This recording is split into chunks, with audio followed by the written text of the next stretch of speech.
வாழ்க்கையில் எதுக்கும் கவலைப்படாதீங்க. இழந்தது ஏதாவது ஒரு ரூபத்தில் இன்னும் அழகாக உங்களுக்கு திரும்பி வரும்.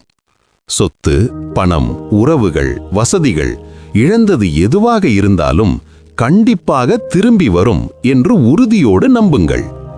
நிம்மதி கூட திரும்பி வரும். Most precious. ஏதோ மன ஆறுதலுக்கு சொல்கிறார் என்று நினைக்காதீர்கள். இழந்ததை நினைத்து வருந்திக் கொண்டே இருந்தால் சிந்தனைகள் தெளிவாக இருக்காது, இலக்கு புரியாது, மேலும் மேலும் இழப்புதான். நடந்தது எல்லாம் நன்மைக்கே என்று கூறுவார்களே, அது உண்மையான கூற்று. போனது போச்சு, இனி நடக்கிறது நல்லதா இருக்கட்டும் என்று மனதை திருப்பிவிட்டால் நிறைய சந்தர்ப்பங்கள் நமக்கு தென்படும். ஆழ் மனதிலே இந்த நாட்டை நன்றாக பதிய வையுங்கள். எதை இழந்தோமோ அதைவிட பல மடங்கு அழகாக சிறப்பாக திரும்பி நமக்கு வரும். இது பலர் அனுபவம். நம் வாழ்க்கையையே திரும்பி பார்த்தால் இது போன்ற நிகழ்வுகள் கண்டிப்பாக இருக்கும். விட்டதை விட சிறப்பாக பிடித்திருப்போம்.